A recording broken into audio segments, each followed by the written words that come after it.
तो ये अपने तत्व को, अपने ज्ञान को, अपनी सुसत्ता को, अपनी शक्ति को, अपने अमृत रस को ये सब पहचान लेगी और फिर अच्छी तरह से सेवन करेगी। एक छोटी चीज नहीं रह जाती। ये मनुष्य मंदिर है जिसमें बैठ करके तमाम औलियाओं की आपने पूजा की है, अवतारों की आपने पूजा की, महात्माओं की आपने, योगियों की आपने पूजा की, सिद्धों की आपने की है। ये मनुष्य शरीर में जब वो शक्ति उतर आती है और उस शक्ति के उतरने से लोग उससे झुक जाते हैं, तब उसकी पूजा करते हैं, उसके पहले पूजा नहीं। तो आपको ऐसी अमूल्य वस्तु दी जा रही हो जो धन देने पर भी नहीं मिल सकती है, सोना चांदी देने पर भी नहीं मिल सकती, राजपाट देने पर भी नहीं मिल सकती है। वो घर बैठे आपको बुलाकर दिया जाता है, तो आप उसको फेंक क्यों देते हो, गिरा क्यों देते हो, छोड़ क्यों देते हो, अपमान उसका क्यों करते हो? अरे उसका तुम सम्मान करो और उसको बड़े स्वागत के बाद सम्मान से लेकर उससे काम ले लो, तो ये जागरण हो जाए झूठों का, ये जीतवा जाग जाए। और ये तो आपका करे नहीं है, तो प्रदेश है, अज्ञान है, अंधकार है, यहाँ किसी प्रकार का सुख नहीं। जो भी सुख आपको मालूम होता है वो तो क्षणिक है, और वो अपनी आत्मा का इंद्रियों के द्वारा क्षणिक जो आपको प्रतीत होता है, इसमें तो शाश्वतता नहीं है, ये तो अस्थायी नहीं है। फिर आप उसके लिए ढूंढने लगोगे। तो महात्मा चाहते हैं कि दरवाजे पर बैठ करके और ये जीवात्मा अपने अस्थायी आनंद को, अस्थायी सुख को ये प्राप्त कर ले, तो हमेशा के लिए जीवन मुक्त हो जाए। फिर इसका आना जाना, चलना मरना, 84 का चक्कर, नरकों की आत्माओं से छुटकारा हो जाए, तो आप वो काम क्यों नहीं करते? लेकिन कुछ नहीं, बार बार उसी तरफ बार बार। अरे तुमको पकड़ा जा रहा कि भाई उधर कहाँ जा रहे हो, इधर तुमको चलना है, तो वो भी दिखाया जा रहा है कि इसको भी कर लो, लेकिन इसमें कुछ है नहीं, ये दुखदाई है, ये शोकप्रद है, ये अशांत है, इसमें कुछ नहीं मिलेगा। इसमें रोग मिलेगी, बीमारियां मिलेगी, इसमें कलह मिलेगा, इसमें मन खराब हो जाएगा, बुद्धि खराब हो जाएगी। इसको भी देख लो और इसको समझ लो और धीरे धीरे से हट जाओ और अपनी जो सत्य तत्व वस्तु है उसको मनुष्य रूपी मंदिर में अपनी आत्मा से उसको प्राप्त कर लो, तो जीवन का विकास सदैव का सुख मिल जाएगा। इसी के लिए तो प्रयास करते हो, धन मिले तो सुख मिल जाए, मकान मिले तो सुख मिल जाए, कपड़े मिले तो सुख मिल जाए, बच्चे मिले तो सुख मिल जाए, स्त्री मिले तो सुख मिले, राजपाट मिले तो सुख मिले, नौकर चाकर मिले तो सुख मिल जाए। ये किसके लिए? लेकिन फिर कितने सुख है उसको समझो कि कितने तकलीफ, उससे पूछो जाकर कि कितना दुख है। रात को नींद नहीं आती, बोला नहीं जाता, देखा नहीं जाता, आदमी सोचता है कहां जाए, कहां गिरे, कहां मरे। अरे भाई इससे कुछ नहीं है, ये सब चीजें बनाती हैं, ये मुलम्मे की है, इनको महात्मा दिखाते हैं और फिर इससे अलग करते हैं और फिर उसको दिखाते हैं और फिर वहां से अलग करते हैं, तब तुमको ये पता चलता है कि ये कुछ नहीं है। तब जाकर परमात्मा की तरफ आप चलने के लिए रुचि बनाओ। अभी तो इसमें फंसे हुए हो, उलझे हुए हो, तो जो महात्मा कहते हैं उसमें सार है।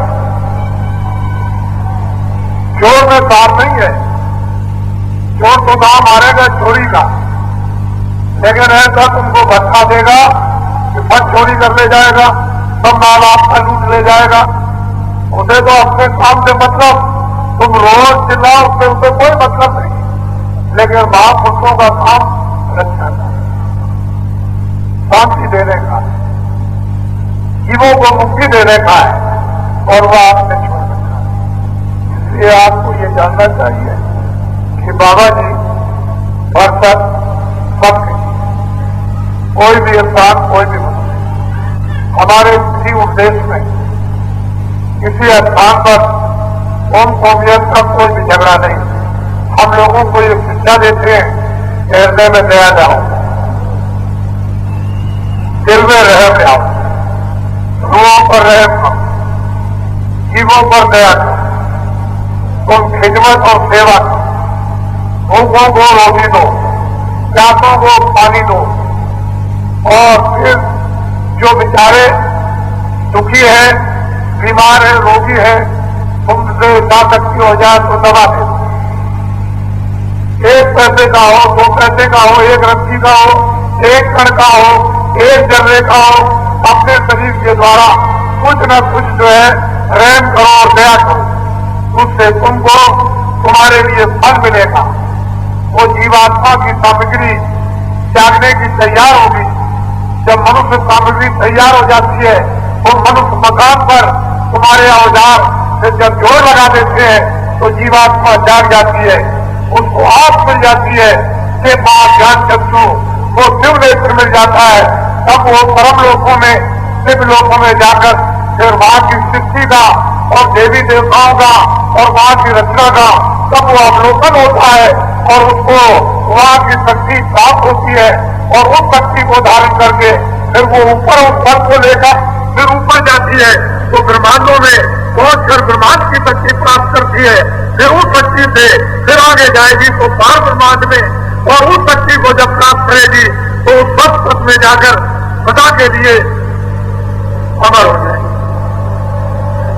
लेकिन आपको तो राज मिला नहीं। आप तो ये सोच बैठते होंगे कि भाई बाबा जी को कुछ चाहिए, बाबा जी को कुछ चाहिए। बाबा जी को ये चाहिए कि तुम अच्छी तरह से काम करो, खेती दुकान दफ्तर का बच्चों की सेवा, मेहनत से करो। आएगा तो सत्ता जब तुम्हारे ये सुख कर्म शरीर से अच्छे बनने लगेंगे तो बाबा जी कहते हैं कि तुम 5 मिनट 10 मिनट तुम सुबह और शाम भजन असली चीज प्राप्त करो, जिससे ये सब संकट तुम्हारे बच जाए। वरना तुमने जो बोझा लाद रखा है वो तो वही दशा आगे चलकर होगी जो कृष्ण भगवान ने कहा था उन पांडवों और कौरवों से कि तुम लोग तैयार हो जाओ और युद्ध होगा। उसमें तमाम बड़े बड़े वीर योद्धा मारे जाएंगे, छोटे बड़े भी मारे जाएंगे। जब ये सब घटना हो गई तो फिर कृष्ण ने घोषणा कर दी कि अभी तुम मान लो, नहीं तो ये तुम्हारा सर्वनाश होगा। तो महात्माओं के जो वाक्य होते हैं वो इसलिए सिद्ध और सत्य होते हैं कि आगे जो मैल, जो गंदगी, जो अपराध, अनर्थ जो जमा हो गया पहाड़ों की तरह से, वो किस पर तीर बनेगा, किस पर गोले बनेंगे और किसके लिए जहर और आग बन जाएगा, ये तो आपको मालूम नहीं। ये तो जानते नहीं हो, पीछे लोग फिर पछताते रह जाएंगे।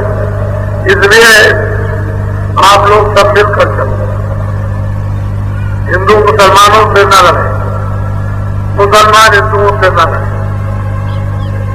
सिख ईसाइयों से न लड़े, ईसाई सिखों से न लड़े। हम सभी मनुष्य इंसान आदमी हैं।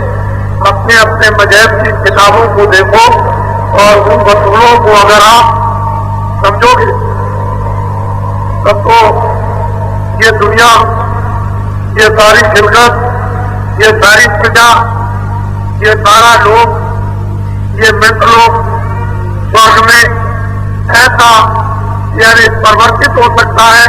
शारीरिक स्वर्ग तो नहीं मिलेगा, लेकिन उस तरह का एक अनुभव करोगे कि हमको स्वर्ग जैसा एक क्षणिक हमको सुख मिला। लेकिन जब आप किसी को समझोगे नहीं, न आदमी को समझना, न स्त्री को समझना, न पुरुष को समझना, न हिंदू को, न मुसलमान को, न सिखों को, न ईसाइयों को, न छोटों को, न बड़ों को, जब कुछ समझोगे नहीं तो सबके लिए क्रूर बात चल रही है। जब क्रूर विचार आपसे हो जाएंगे तो सुखी तो नष्ट हो गई। और फिर जो साथी जो आपका नष्ट हो गया तो फिर क्या करेगा? वो पतन हो जाएगा, प्रलय हो जाएगी, देश में आग लग जाएगी। इसलिए धर्मात्मा, पूर्ण आत्मा इस देश में मानव की हिफाजत करते रहते हैं और वो अपने इर्द गिर्द के लोगों को बराबर बचाते रहते हैं। अगर वो पूर्ण आत्माएं और महात्माएं आपके यहाँ से आ जाए तो इस देश को और देश के मानव को जलने में देर नहीं है। जैसे जंगल में आग लगकर सब खाक हो जाता है, उसी तरह से इस मनुष्य शरीर को जो आपने जंगल बना दिया है, इसको आग लगने में कोई देर नहीं, मतलब फौरन जल जाए। इसलिए महापुरुषों की सर्वदा आवश्यकता पड़ती रही और अपने अपने लोक की, स्वर्गलोक की, वैकुंठ लोक की, ब्रह्मा है, विष्णु है, शिव है, 33 करोड़ देवता है, 9 करोड़ दुर्गा है, 10 करोड़ शंभु है।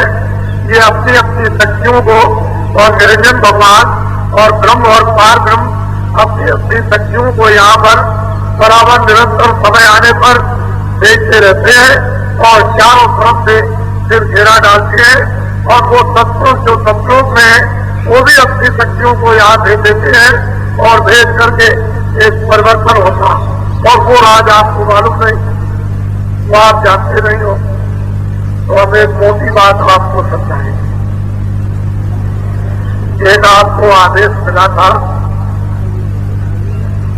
कि जहां जहां भी दशहरा हो रहा है, अभी अक्टूबर के महीने में, तो आपको ये कहा गया कि आप पूजन करो,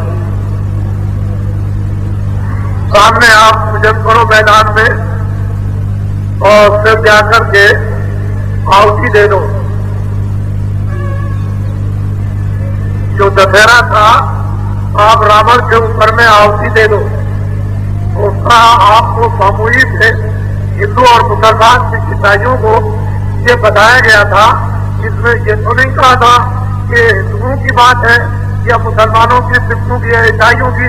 जब सामूहिक बात आपके सामने आई तो मुसलमानों ने भी वही मैदान में बैठकर उन्होंने भी अपना कलमा पढ़ा,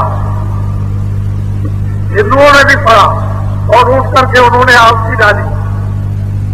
ऐसी खबर मिली कि सिख भी बैठे थे और ईसाई भी बैठे थे, उन्होंने भी उठ करके और उन्होंने आहुति डाली। जब सरदार थे वहां तो ये कोई परहेज नहीं था। आप उनसे पूछते भाई तुम तो मुसलमान हो, तुमने ये काम क्यों किया? तुम तो सिख हो, तुमने ये काम क्यों किया? तुम ईसाई हो, तुमने ये काम क्यों किया? असली बात यह है, जब ऋषियों मुनियों का, महात्माओं का जब संदेश होता है और वो संकल्प होता है तो मानो इंसान जाति सबके लिए एक और वो सबके लिए हित का सब। तो आपको तो अभी मैं कुछ बात बता नहीं रहा हूं, लेकिन इसका कुछ मकसद है, कुछ मतलब है, कुछ उद्देश्य है, कुछ संकल्प है और वो आपने अभी तक समझा नहीं तो फिर कितने आपको उपदेश सुनाए जाए। जब छोटी चीज नहीं समझ सकते हो तो बड़ी चीज आप कैसे समझ लोगे? इसलिए छोटी ही समझने की कोशिश करो, चेष्टा करो कि भाई महात्मा ऐसा आदेश क्यों देते हैं, इसलिए देते हैं, किस वजह से देते हैं और इसका क्या मतलब अर्थ होगा। तो आप उसको जरा तसल्ली से धीरे देखो तो आपकी स्वयं समझ में आ जाएगा। और आप तर्क वितर्क में पड़ गए तो आप सब कुछ गवा दोगे। फोटो न इधर का, न उधर का, न उधर का, न आगे का, न पीछे का, न दाएं का, न बाएं का, कुछ नहीं समझ सकते हो। असली बात यह है कि सब आप लोग आए हुए हो नामदान के लिए। वो तो मैं आज तो नहीं दूंगा, लेकिन कल मैं नामदान शुरू करूंगा।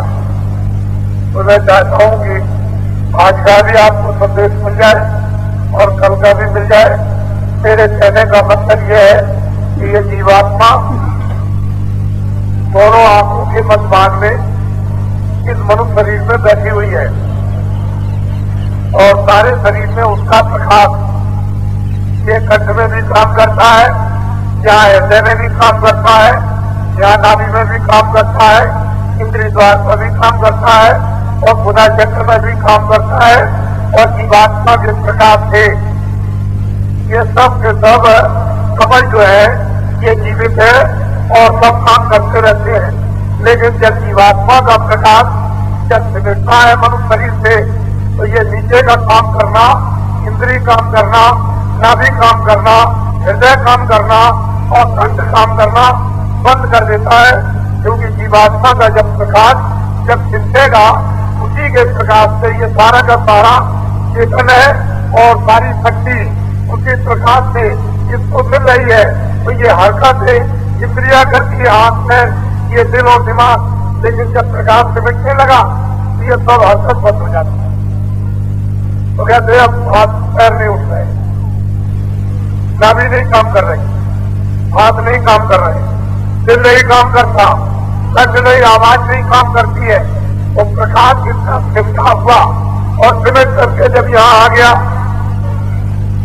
बहुत आवाज करता, चाहे कितना बोलो, चाहे कुछ भी कहो आप, लेकिन उसे कुछ नहीं, उसका शारीरिक हो आवाज, इधर का जब शरीर का हो आवाज, इस जगत का हो आवाज तक चला गया और जीवात्मा का पुनः प्रकाश फिर वापिस आ जाए और सब कमल में काम करने लगे, तो ये सारा शरीर फिर काम करने लगेगा, खड़े हो जाओगे, इंद्रिय काम करेगी, दिल भी काम करेगा, हाथ पैर मन बुद्धि और सब काम करेंगे। तो ये जीवात्मा यहाँ पर बैठे और इसका प्रकाश नीचे कमल में फैला हुआ। जब लोग